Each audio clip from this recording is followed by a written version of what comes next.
যে দাজ্জালের উপর ঈমান আনবে তাকে দেওয়া হবে, যে ঈমান আনবে না তাকে দেওয়া হবে না। এর চাইতে ভয়ঙ্কর ফিতনা পৃথিবীতে কোনোদিন যায় না। তাহলে এখন আপনি চিন্তা করেন যে আজকে আমরা কাশিম বাজারে যে পেট্রোল পাম্পে তেল দেওয়া হবে শুনে সারা গাড়ি সেখানে লাইন হয়েছে, তেল দেওয়া হবে না।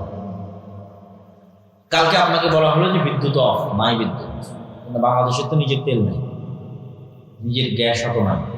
বাহিরের দেশ বিদ্যুৎ তেল দিলেই বাংলাদেশে বিদ্যুৎ চলবে। বললে তোমার বিদ্যুৎ অফ, তোমার গাড়িতে তেল অফ। আচ্ছা, আজকে যদি বিদ্যুৎ অফ হয় 2 দিনের মধ্যে সব মোবাইল বন্ধ হবে, সব মোবাইল, সব কম্পিউটার বন্ধ হয়ে যাবে। তাহলে আমরা 1 সেকেন্ডে 100 বছর পূর্বে ফিরে যাব। আজ থেকে 100 বছর পূর্বে তানরে গরুর গাড়ি চলতো, সেই গরুর গাড়ি অথবা সাইকেল অথবা ঠেলা গাড়ি অথবা পায়ে হেঁটে। এখন আপনাকে বলা হচ্ছে যে ঠিক আছে, তোমাকে তেলও দেওয়া হবে, বিদ্যুৎ দেওয়া হবে, সব দেওয়া হবে। দাজ্জালকে মানো। আপনি চিন্তা করেন যে আপনি এখন বসে চিন্তা করেন যে এই ফিতনা কি ভয়ঙ্কর হতে পারে। এটাই ঘটবে আমি সেটা বলছি না। কোরআন এবং হাদিসে তো এর চেয়ে ভয়ঙ্করটা বলা আছে যে আকাশে বৃষ্টি বর্ষণ করবে। এই তেল তো সামান্য কিছু। যে অঞ্চলের মানুষ দাজ্জালের উপর ঈমান আনয়ন করবে না, ওই অঞ্চলের মাটিতে গাছ হবে না, ধান হবে না। জমিন দাজ্জালের কথা শুনে উৎপাদন বন্ধ করে দেবে, আসমান দাজ্জালের কথা শুনে বৃষ্টি বর্ষণ বন্ধ করে দেবে। এই ক্ষমতা আল্লাহই দাজ্জাল হবে, বৃষ্টি হবে, ফসলও হবে দাজ্জালের প্রতি ঈমান। এখন আপনি চিন্তা করেন, যার ন্যূনতম অবৈধ সম্পদের উপর লোভ আছে এবং যার পরকালের উপর অগাধ আস্থা ও ইয়াকিন নাই, সে কি ফিতনা থেকে বাঁচতে পারবে? কোনো সুযোগ। যার 1 টাকার প্রতি অবৈধভাবে ইনকামের ইচ্ছা আছে, যে লোভ সামলাতে পারবে, এই 1 টাকা আসবে, এটা আমি একটু অবৈধভাবে ইনকাম করবো, এই লোভ যে সামলাতে পারবে, দাজ্জালের এই লোভ সামলাতে পারবে না, ঈমান বিক্রি করে। আর একটা কি বলেছি, পরকালের উপর অগাধ আস্থা। মানে আপনি কিসের আশায় দাজ্জালের বৃষ্টিও নিবেন না, দাজ্জালের ফসলও নিবেন না, দুর্ভিক্ষে না খেয়ে মারা যাবে, কিসের আশা? পরকালে জান্নাতের আশা। যে চোখে জান্নাত দেখতে পায় না, ওই জন্য টিকে থাকতে পারে।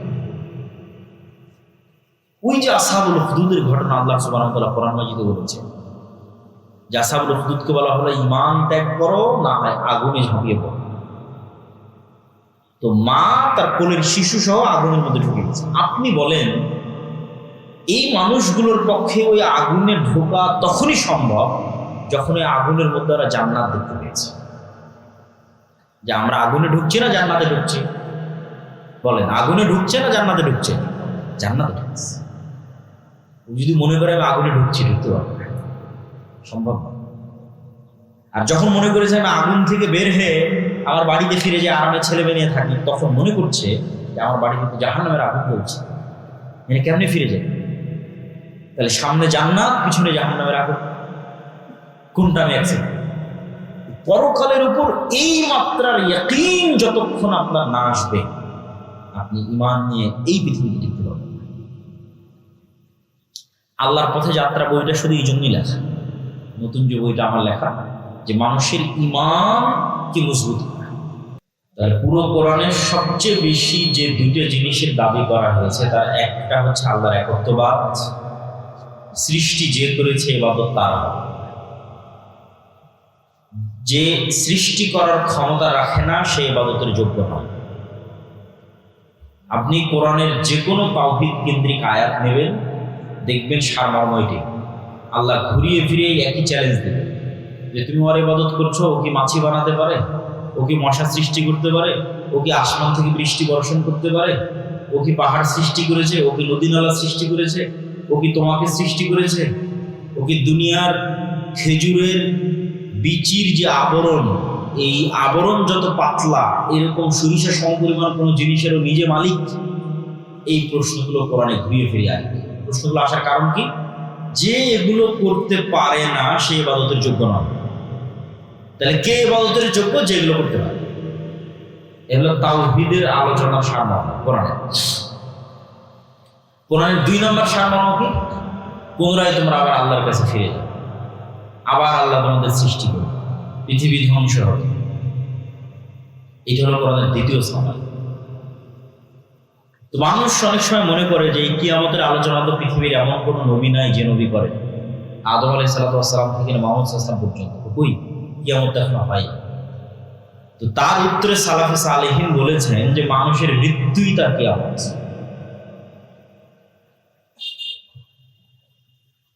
তাহলে পৃথিবী থেকে যত মানুষ মৃত্যুবরণ করে চলে গেছে এই সমস্ত মানুষের কিয়ামত হয়েছে না হয়নি?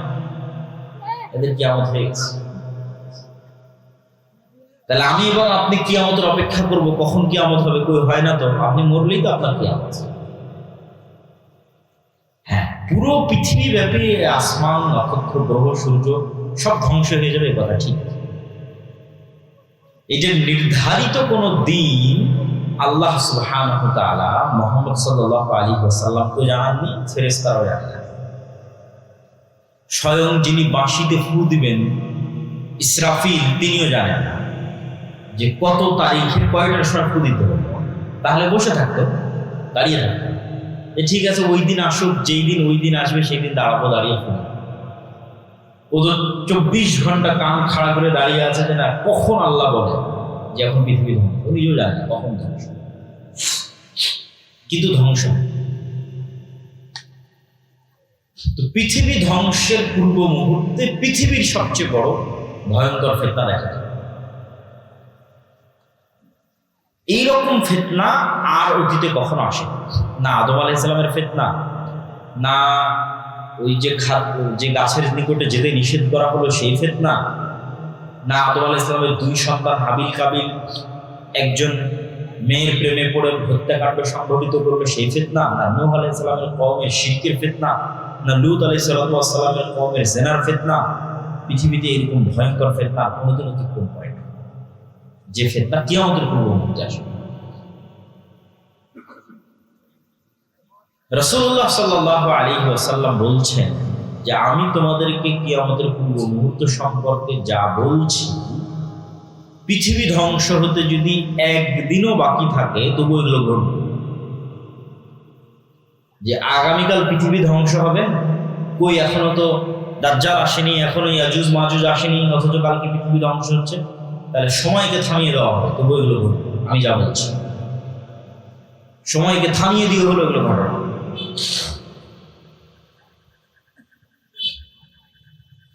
তো কিয়ামতের পূর্ব মুহূর্ত সম্পর্কে রাসূলুল্লাহ সাল্লাল্লাহু আলাইহি ওয়াসাল্লাম যা বলেছেন তা আমাদের জন্য সবচেয়ে আতঙ্ক এবং ভয়ের বিষয় কি? সেটা হচ্ছে কিয়ামতের সবচেয়ে বড় আলামত চলে এসেছে। এটা হলো আমাদের জন্য সবচেয়ে আতঙ্ক। সেটা কি? কিয়ামতের সবচেয়ে বড় আলামত হচ্ছে মুহাম্মদ সাল্লাল্লাহু আলাইহি ওয়াসাল্লামের প্রেরিত হওয়া। এটা কিয়ামতের সবচেয়ে বড় আলামত। কেননা মুহাম্মদ সাল্লাল্লাহু আলাইহি ওয়াসাল্লামের পূর্বে যত নবী গেছে প্রত্যেকের পরে অপেক্ষা হয়েছে পরের নবীর। উনি শেষ নবী নন।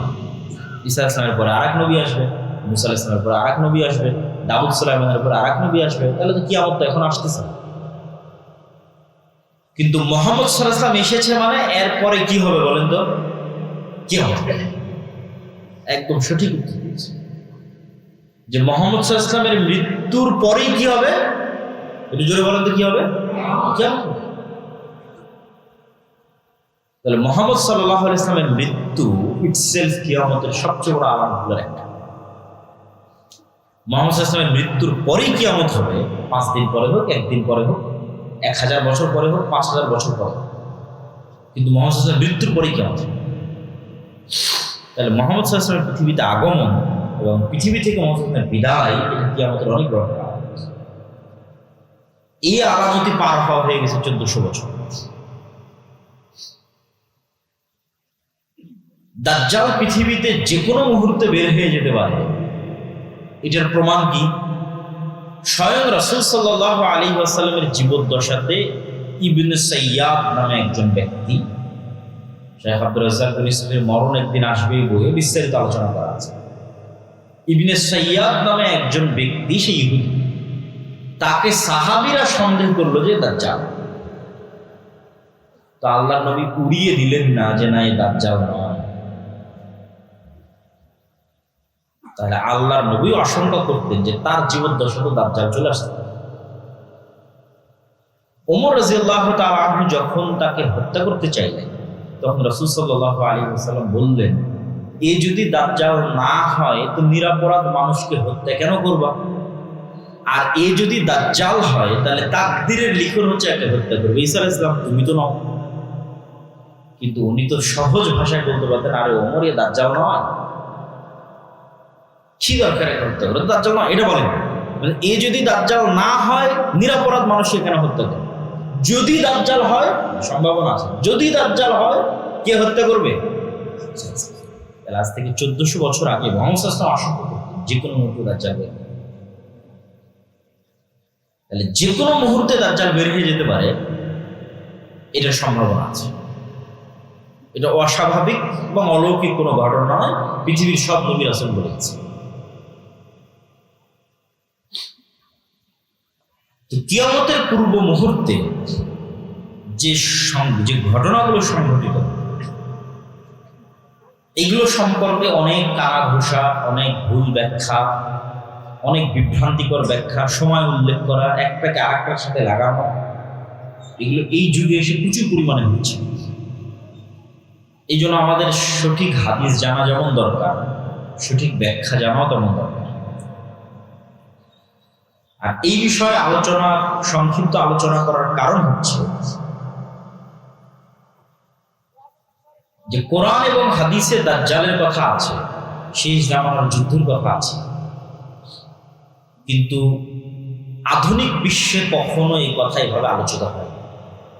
আজকে মুসলমানদের মধ্যে আলোচনার কথা বলতেছে না। মুসলমানদের আলেম ওলামা বক্তারা আজীবনে দাজ্জাল সম্পর্কে লিখেছে, কিয়ামতের পূর্ব মুহূর্ত সম্পর্কে লিখেছে, কিয়ামত সম্পর্কে লিখেছে, এটা মুসলমানদের কাছে স্বাভাবিক।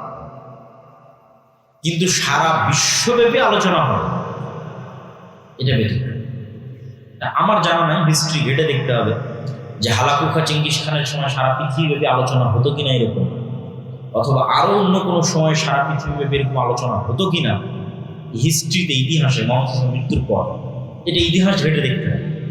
কিন্তু এখন এই নিকট 100, 200, 300 বছরের মধ্যে সারা পৃথিবীব্যাপী আজকাল পরশু যেভাবে দাজ্জাল সম্পর্কে ব্যাপক আলোচনা হচ্ছে, কিয়ামতের পূর্ব মুহূর্তের যুদ্ধ সম্পর্কে ব্যাপক আলোচনা হচ্ছে, এটা আগে কখনো। এই আলোচনা আমি আপনি করছি না, এই আলোচনা আজকে যারা পৃথিবী শাসন করছে তারা করছে। এটা হলো সবচেয়ে বেশি। আজকে পৃথিবী কারা শাসন করছে আমরা জানি খুব ভালোভাবে, পাশ্চাত্য সভ্যতা। তো আমেরিকার সেনাবাহিনীর 200-র অধিক সৈন্য সাক্ষী দিয়েছে। বিস্তারিত বাংলাদেশের প্রথম আলোতে রিপোর্ট হয়েছে যে আমেরিকা ইসরায়েল ইরান যুদ্ধ দাজ্জাল তত্ত্বে মরা হয়, হেডিং এবং ডিটেইলস, ওখানে অনেক ডকুমেন্টস তুলে ধরা আছে। এগুলোর এমনি ইন্টারন্যাশনালি তো অনেক জায়গায় আলোচনা হচ্ছে। তো আমেরিকার 200-র অধিক সৈন্য সাক্ষী দিয়েছে যে তাদেরকে মোটিভেট করা হচ্ছে এই যুদ্ধের জন্য, এটা বলে যে এটা বাইবেলে প্রতিশ্রুত শেষ জামানার যুদ্ধ আমরা শুরু করছি। বাইবেলে শেষ জামানার যুদ্ধকে বলা আছে আরমাগেড্ডন। এটা ইসরায়েলের একটা পাহাড়ের নামে নামকরণ করা। আমরা সেই শেষ জামানার যুদ্ধ শুরু করছি এই মর্মে আমেরিকার সেনাবাহিনীরা সাক্ষ্য দিচ্ছে। কেন শেষ জামানার যুদ্ধ শুরু করতেছে? খ্রিস্টানদের মধ্যে একদল খ্রিস্টান আছে, জায়নিস্ট খ্রিস্টান, ইভ্যাঞ্জেলিক্যাল খ্রিস্টিয়ান। দেখেন, খ্রিস্টান এবং ইহুদিদের মধ্যে যে শত্রুতা, এটা আমাদের চেয়ে বেশি। স্পেনে মুসলমানেরা ইহুদিদের আশ্রয় দিয়েছে, আর খ্রিস্টানরা ধরে ধরে ইহুদিদের হত্যা করত।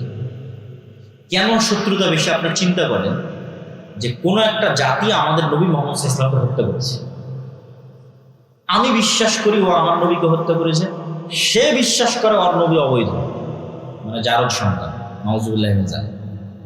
তাহলে ওদের মধ্যে কি পরিমাণ শত্রুতা হতে পারে?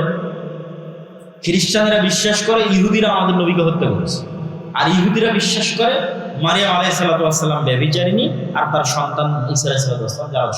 নাউজুবিল্লাহ।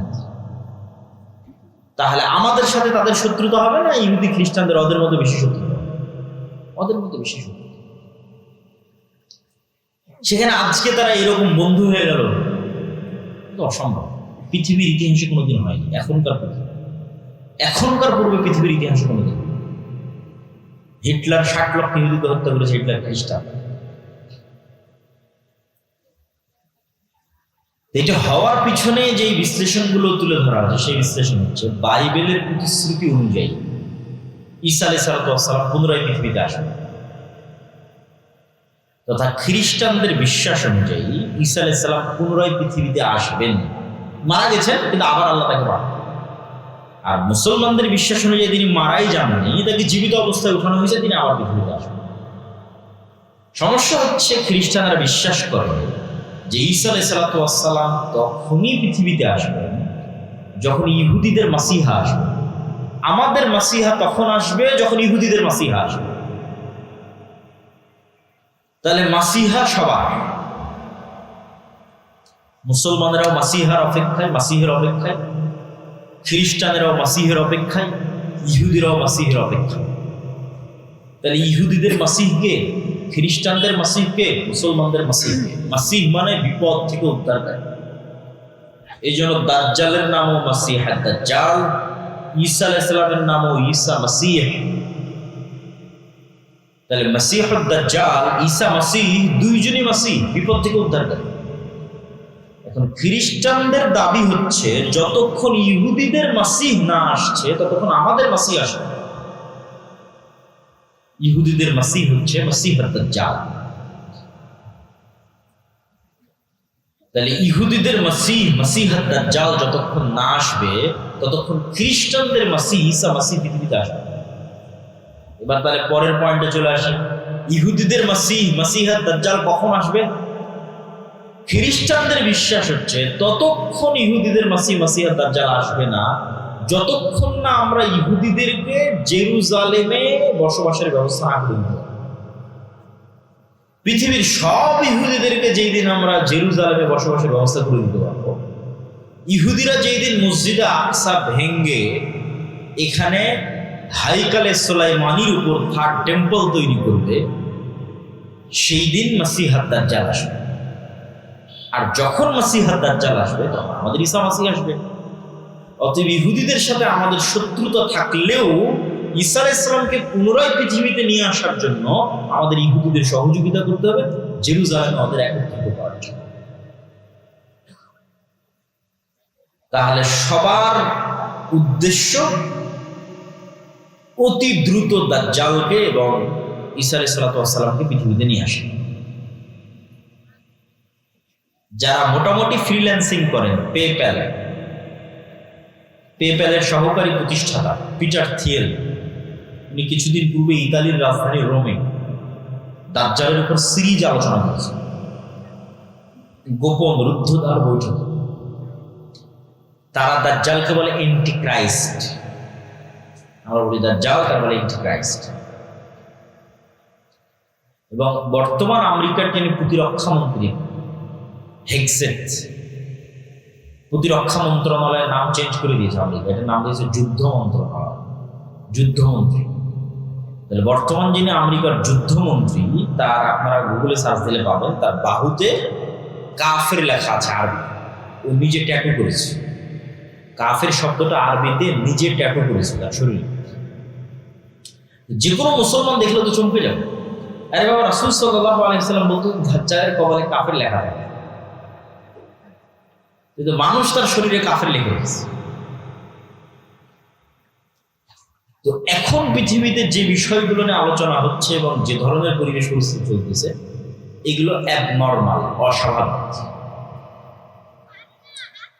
এবং এই অস্বাভাবিকত্ব ধীরে ধীরে হলেও সামনে বাড়বে, খুব দ্রুত সামনে বাড়তে পারে। তো দাজ্জালের ফিতনা সম্পর্কে রাসূল সাল্লাল্লাহু আলাইহি ওয়াসাল্লাম বলছেন যে সব ধন সম্পদ, আসমানের বৃষ্টির মালিকানা আর জমিনের ফসল উৎপাদনের মালিকানা সব থাকবে দাজ্জালের একচ্ছত্র আধিপত্যে। যে দাজ্জালের উপর ঈমান আনবে তাকে দেওয়া হবে, যে ঈমান আনবে না তাকে দেওয়া হবে না। এর চাইতে ভয়ঙ্কর ফিতনা পৃথিবীতে কোনোদিন যায় না। তাহলে এখন আপনি চিন্তা করেন যে আজকে আমরা কাশিম বাজারে যে পেট্রোল পাম্পে তেল দেওয়া হবে শুনে সারা গাড়ি সেখানে লাইন হয়েছে, তেল দেওয়া হবে না। কালকে আপনাকে বলা হলো যে বিদ্যুৎ অফ, নাই বিদ্যুৎ। কিন্তু বাংলাদেশের তো নিজের তেল নেই, নিজের গ্যাস অত নাই। বাহিরের দেশ বিদ্যুৎ তেল দিলেই বাংলাদেশে বিদ্যুৎ চলবে। বললে তোমার বিদ্যুৎ অফ, তোমার গাড়িতে তেল অফ। আচ্ছা, আজকে যদি বিদ্যুৎ অফ হয় 2 দিনের মধ্যে সব মোবাইল বন্ধ হয়ে যাবে। সব মোবাইল, সব কম্পিউটার বন্ধ হয়ে যাবে। তাহলে আমরা 1 সেকেন্ডে 100 বছর পূর্বে ফিরে যাব। আজ থেকে 100 বছর পূর্বে টানরে গরুর গাড়ি চলতো, সেই গরুর গাড়ি অথবা সাইকেল অথবা ঠেলা গাড়ি অথবা পায়ে হেঁটে। এখন আপনাকে বলা হচ্ছে যে ঠিক আছে, তোমাকে তেলও দেওয়া হবে, বিদ্যুৎ দেওয়া হবে, সব দেওয়া হবে। দাজ্জালকে মানো।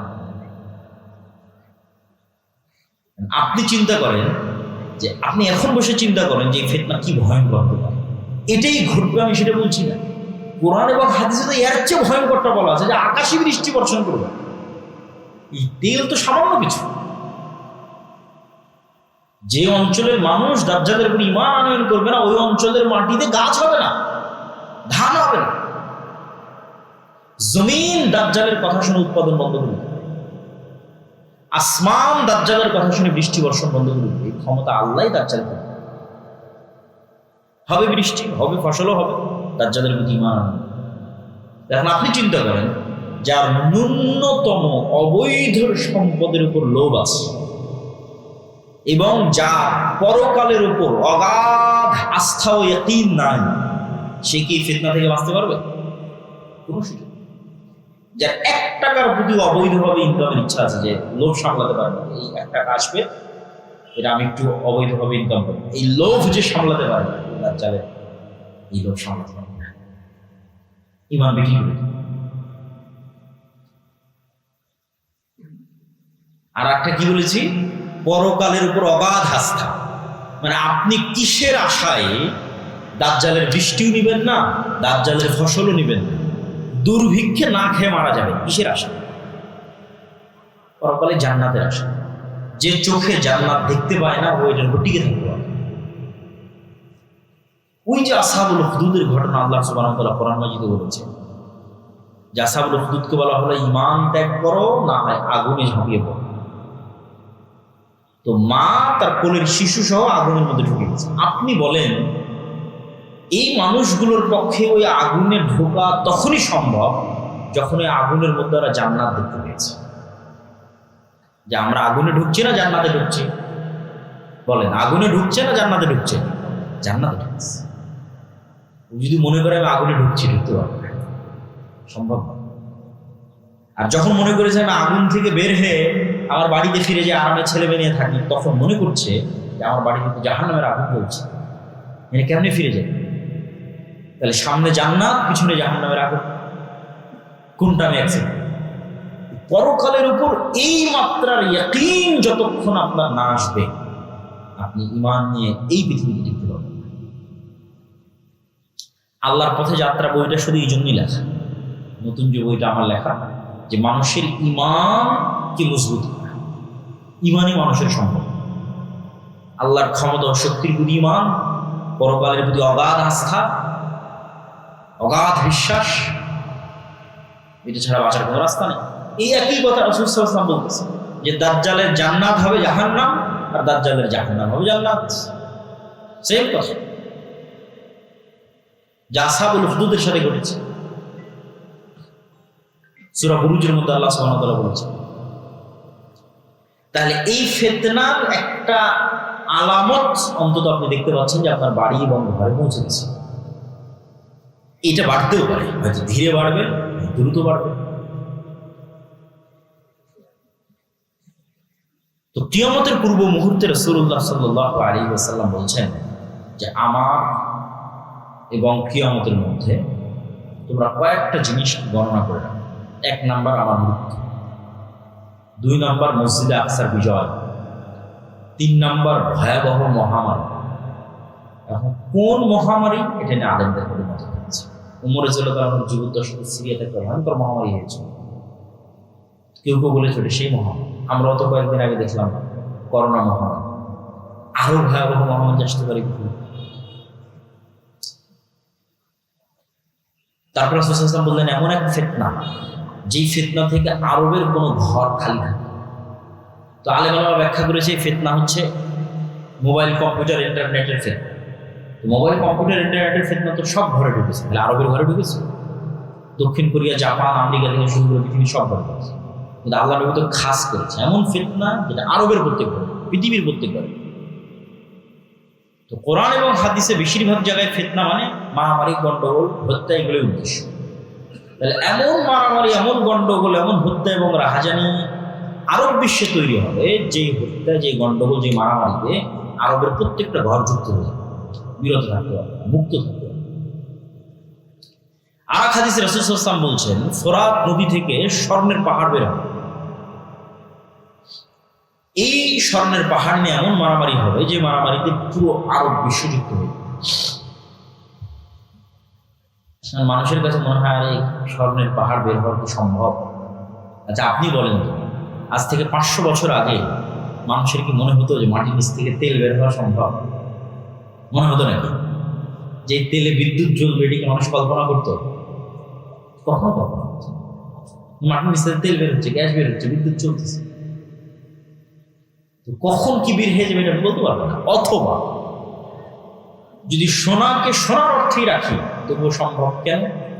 উদাহরণ দিলাম, যদি সোনাকে মূল্যবান অর্থে ধরি, যে মূল্যবান কিছু বের, মূল্যবান দামি, মূল্যবান দামি বোঝাতে সোনা ব্যবহার করে, অস্বাভাবিক কিছু নেই, স্বাভাবিক।